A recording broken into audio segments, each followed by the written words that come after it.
If you'd like to make cocktails and mocktails at home, there is so much specialty equipment to choose from. Everything from jiggers to shakers to strainers, muddlers, and more. It can get overwhelming. That's why we've assembled your cocktail capsule bar. Like a capsule wardrobe, these are the most versatile pieces you need to make all different types of cocktails at home. We chose 5 key essentials, all tested winners from our hands-on review process. So let's get started. Woo, cocktails! Woo!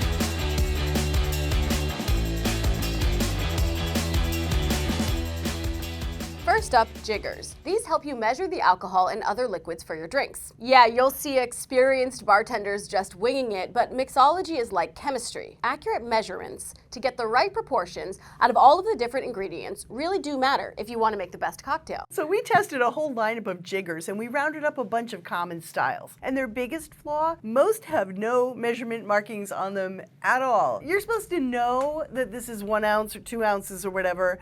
And I'm sorry, I'm not a psychic. I want a measurement line. And dual-sided cups like this are a mess because once you use one side and turn it over to the other, drips everywhere. Sure, it works. These are classics, but now my hands are wet. This is wet. I put it down, it's going to drip.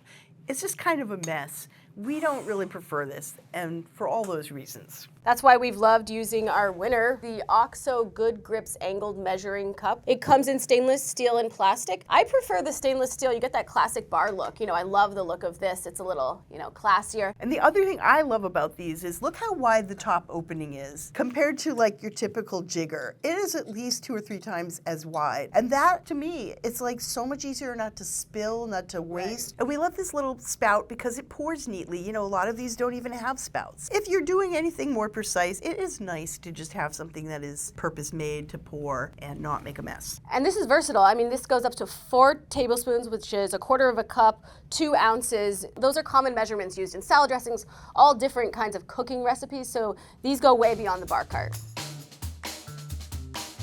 The second item in our capsule bar is a citrus juicer. Now, freshly squeezed juice adds brightness and acidity to so many drinks. It's one of the reasons pre-made drink mixes taste so flat and so boring. Our winning juice press is really easy to use. It's the Chefin' Fresh Force. It yielded the most juice with the least amount of effort. And it holds back seeds and chunky pulp, so you get everything you want out of that lemon or lime and nothing that you don't. So let's see how it works. You're gonna put the fruit in face down. The drainage holes are on the bottom, and then this piece is pressing on the back of the lime or lemon, and that really gets some of that fragrant oil right into that juice, and it's wonderful. This is quick, it's easy, and it yields tons of juice and that lovely oil from the peel for the best drinks. The third item you need in your capsule cocktail bar is a cocktail shaker. Now, these are essential. Not only do they blend ingredients, but they chill them fast once you add ice. There's 2 basic kinds. There's the Boston and the cobbler shaker. We tested both. The cobbler has 3 parts, a bottom half, a top half with a built-in strainer, and a cap. The Boston has just 2 parts, both tumblers. They can be both metal, or one can be metal and one can be glass, like we have here. And with this style, you will need a separate strainer. So cobbler shakers are definitely an option. Now with this style, this is metal on metal. Sometimes that really glues itself together when the cup gets very cold. This one by Yukiwa is our favorite cobbler shaker. It was less difficult to pull apart, and it has a nice, slightly larger cap than a lot of these come with. The biggest issue with cobbler strainers is that those built-in strainers have pretty large holes, and bigger chips of ice and pieces of pulp or herbs escape when you pour out your drink. So you're still going to need a separate strainer sometime. And there's more finicky parts to clean and keep track of, because like if you lose this little cap, the whole thing no longer works. This is another type of cobbler that we also tested and we recommend. It's a great one for beginners, or if you're taking it somewhere, like if you're going to go camping. It's very self-contained. It has the juicer right in there and the strainer right in there. And it's very comfortable with this sort of waisted shape where you can grab it very easily to hold it and shake it. Overall, we prefer a Boston shaker. Our winner is the Houdini by Rabbit. It's inexpensive, it's easy to clean, and once you learn to use it, this is fail-proof. These Boston shakers can be made with metal and metal, as you said. You'll see professional bartenders use the metal ones because they don't want to worry about the glass breaking, and metal cools down drinks faster than glass. Glass is kind of an insulator, and it takes a little bit of time to get cold. The metal side instantly. It's going to conduct it right there. Yeah, but we like the being able to see what's going on by having the glass part, and they're a little bit easier easier to take apart, and we'll show you about that later.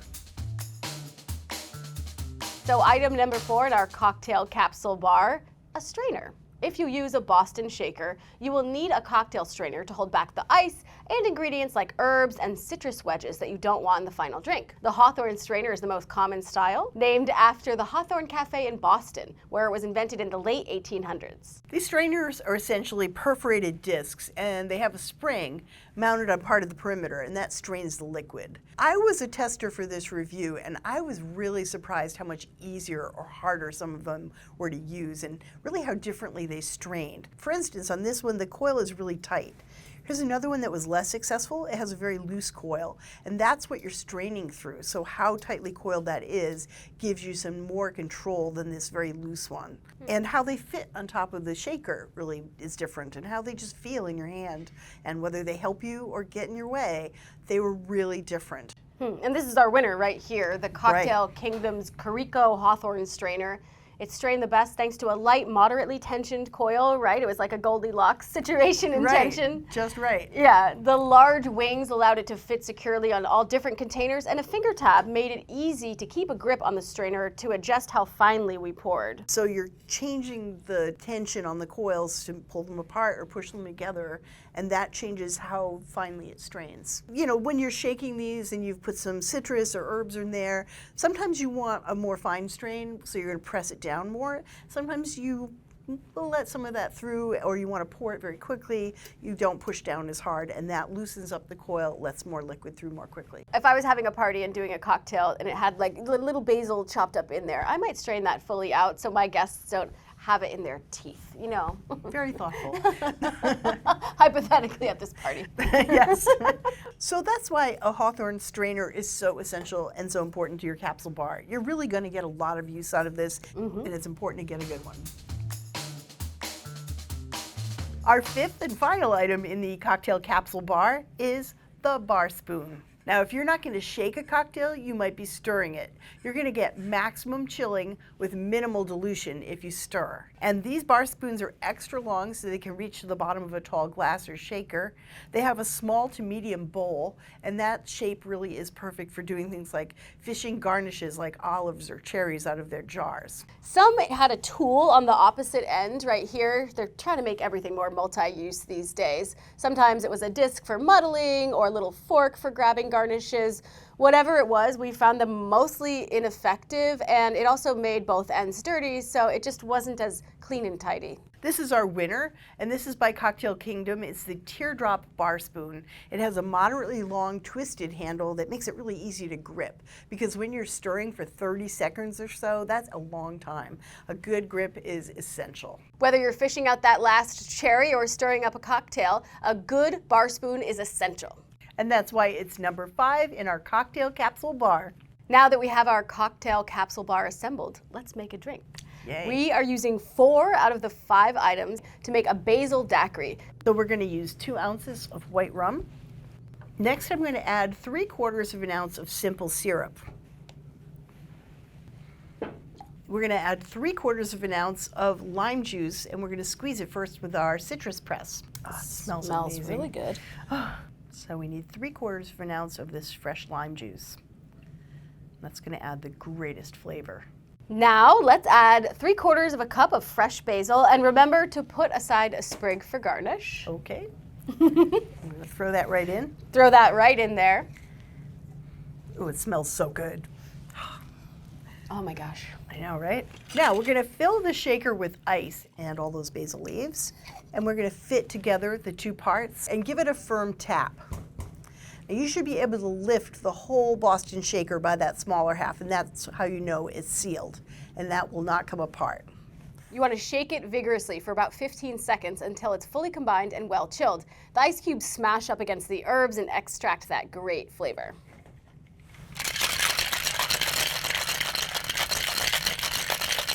Go, go, go, go, go. Have some gorgeous frosty glasses right here. We're going to use the Hawthorne strainer and pour it right into our chilled cocktail glasses.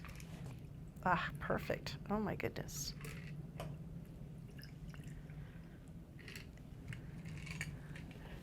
And garnish. Ooh, Fancy.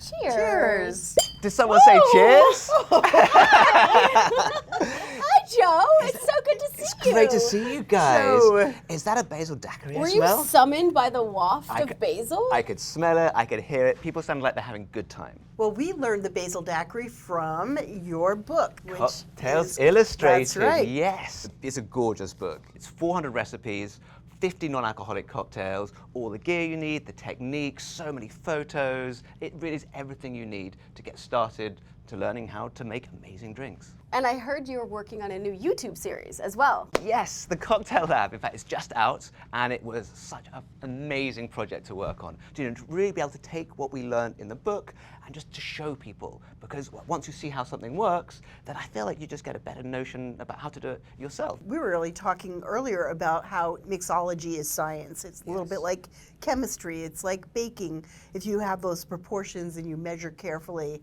the result is better. Yeah, that's exactly right. There are ratios, just like there are in baking, there are ratios in cocktails too. You assume that you need a lot of technique, you need a lot of implements to get there, but you really don't. So if someone's starting from scratch, Yep. I'd say get this book in our Capsule cocktail bar, and then you can make a lot of drinks. I would say that with these 5 bits of gear, you can make 90% of the cocktails in our book. Wow, that's pretty Wow. good. Yeah, I mean, like most drinks are either shaken or stirred. You could get a mixing glass, but actually use the cocktail shaker for the shaken glasses. And then if you want to stir a drink, you can really just stir a martini or a Negroni in one of these very, very easily. It's got a nice big capacity, so you could stir 2 drinks at once. And we spent so long just getting the ratios exactly right for our drinks. And in order to reproduce that, you need to accurately be able to measure things out. And a jigger like this is perfect because you don't need to rely on a meniscus or how you hold it. You can see it from the side or on top. It's a really practical, easy tool to use. I mean, I will say, if you need one bit of gear, the one thing you really need is the cocktail shaker. That is the chef's knife of the entire cocktail world. You can do so much with it. But there's one thing that a lot of people don't even think about, and you can kind of think about it as like a 6th piece of gear: ice. Oh, I Whoa. thought you were going to say a muddler. Yeah. No, I've got some here Let's actually. see what this looks like. Yeah. So really, people know what goes into a martini, right? Gin and vermouth. But a really good martini is 35% water. And that water, Whoa, that's so much higher than I would have thought. so much Yeah. higher than you would have thought. When you stir a martini for a full minute, so it gets down to 25 degrees, it ends up having about 35% water. Wow. And that water really turns gin and vermouth from a tight, harsh drink to something voluptuous and open, and something that just really, you can really taste all the individual aspects of it. You can just taste so much more subtlety with the right level of dilution, and you get that by using the right type of ice. So all ice is frozen water, obviously, but the ice you use actually does matter. So, this is just regular freezer ice from a machine. It's very, very thin, and what happens when you shake with this is that it just turns into lots of different shards of ice, which actually doesn't give you the best texture for a shaken drink. So you really want some ice that's more solid. Yes, like this ice here, this is bagged ice. It does have a hole through the middle of it, but it's clear and it's a lot stronger than, say, freezer ice that you might find over there. And you'll just get a better textured cocktail. And then at the other end of the spectrum, you've got these gorgeous hand-cut Why, clear these ice. don't even look like they're melting. These are falling I know, apart, they don't and these look don't even real. look like they've melted. They don't So, look real. yeah, so these were some chunks of ice that I cut myself, and I go through the entire process in the book. You really want this ice because the bigger the ice cube, the slower it will melt. So if you're having like a whiskey on the rocks or an old-fashioned, it's not going to get watered down too quickly. And at the same time, if it's clear, it's completely pure. When you've got cloudy ice from your freezer, sometimes it doesn't taste great because it's got a lot of air bubbles in it, and those air bubbles contain stale freezer Also, air. there's a real flavor reason here, too. And It's there's a not flavor just aspect, beauty, too. which is often enough in life. One of the things that you didn't choose, I saw, was you didn't use a muddler in your capsule bar. And actually, you were able to get a whole lot of flavor from herbs, from the basil in your Basil Daiquiri. And the reason why you could get that was because you shook it with ice. Muddlers are great for like hardy ingredients, things like lemongrass or ginger, where you need to work to really eke out Mash it, their yeah. oils. But for delicate things like herbs or a little bit of citrus zest, you can throw it straight into a cocktail shaker and let the ice do the work. If you wanted to invest a little more, the next step, Okay. something to make it a little more exciting, what could you add? Got just the thing for you. If you really want to level up your drinks and add a bit of wow factor, use a portable smoke infuser. Ah. Now this is a really wonderful bit of kit. Very easy to use, very simple. It's just got a little space here where you just add some wood chips to it, which it comes with it. You light it, you put the hose into your drink, you cover it, and you infuse it. So I'm going to use this in a drink to make you a smoked New York sour. So here we are, let's make the cocktail. So I'm going to make a double cocktail here because for 3 of us, I think 1 won't be quite enough. So for 1 cocktail, I'd use 2 ounces of rye whiskey. For 2, I'd use 4. So yep, like the daiquiri, it's a spirit, it's something sweet. So I'm going to add 1 ounce this time of simple syrup, and then the same amount of lemon juice. So I'm going to add an ounce of lemon juice here. Add that in. Now this is an egg white cocktail. Egg white really does a lot for a cocktail here. So I'm adding 2 egg whites here to a double cocktail. So what is the egg white actually doing in there? The egg white, A, is going to look beautiful, but secondly, it actually has a really strong functional purpose. So there are tannins in whiskey, and the egg white actually binds to those tannins and softens the entire drink, giving you a smoother cocktail. Wow. So there really is a really strong functional purpose to it. So what you need to do, rather than adding ice at this point, we give it a dry shake. Dry shake. A dry shake, dry because shake. there's no water added from the ice. Gotcha. So what you can do now is you just give it a really good shake for about 45 seconds to really unfurl those egg white proteins and to create that foam. Right, that's quite a lot of work, but you just have to really work at it. What we're going to do here is we're not actually going to use that at all. I've got a little hack for you. We're going to use a milk frother. Oh, smart. Because 45 seconds is a long time to be shaking. That is quite a long time. So rather than do the shake, just take my milk frother, shove it in, and really allow it to emulsify.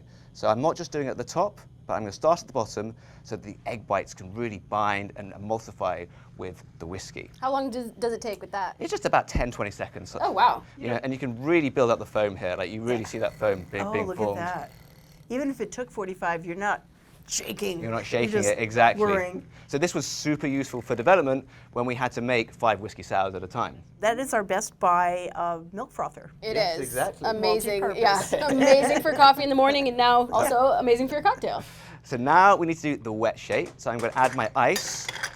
And you always want to build your cocktail in the smaller part of the cocktail shaker so that you don't overfill it. Oh, okay. So that's the way that you can Even really the guarantee ice it. in there. Even the ice in there as Oh, well. wow. 'cause- Okay, we just learned something. Yeah, we did. So I've seen people take their cocktail shaker, fill it up in here, and then at that point it's overly full, it doesn't seal properly. We just Oh, kinda- right. Yeah, because that one's smaller. So you just want to invert the small tin into the large tin. If there's any liquid around the outside of it, just give it a little wipe, add it on top, give it a little tap.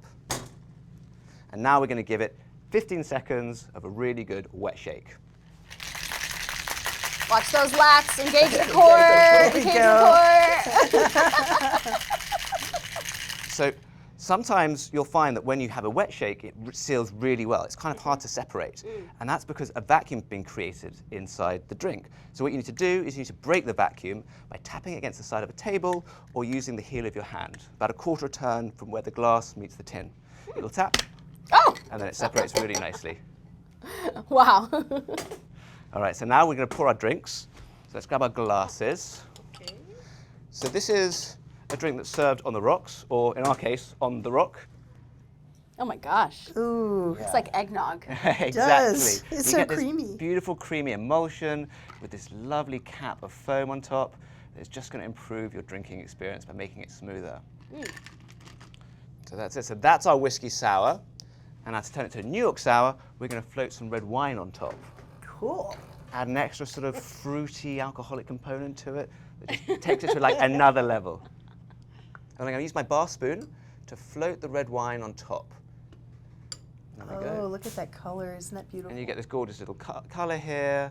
By pouring the red wine on the convex side of the spoon, it doesn't have that far to fall, which means you're going to get this layering effect and it doesn't entirely mix in with the rest of the drink. Softening it into the drink. Exactly, you're Beautiful. sort of softening its landing. So this is a wonderful drink by itself already. To smoke, I'm going to take our wood chips, which comes with the smoker itself.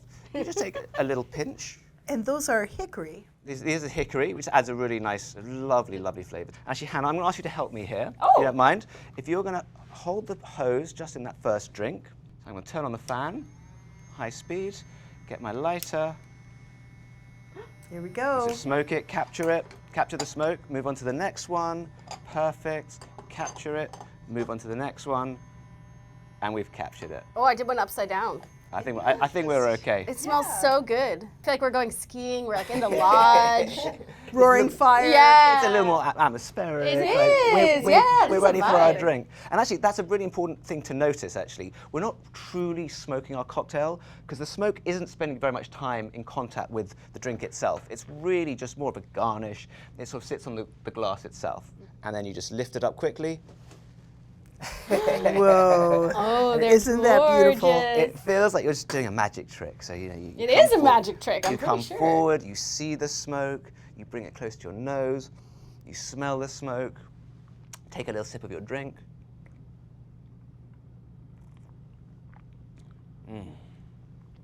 Whoa, it's like a whole experience. It's not just one sense. It's like it's a whole experience. Really brings it out. Super satisfying, and the smoke itself, I feel it ties the whole thing together and just really makes it feel like a really multi-dimensional experience. Incredibly smooth though, even It's really nice. So that's how a smoking gun can take your cocktail to the next level. incredible. Well, Cheers! Well, there you go. That is all the gear you need to make great cocktails at home. Be sure to like this video and subscribe so you never miss an episode. For all the gear we talked about today, check out the links below or go to our A2K app and check out our new book, Cocktails Illustrated. We'll see you next time on Gearheads.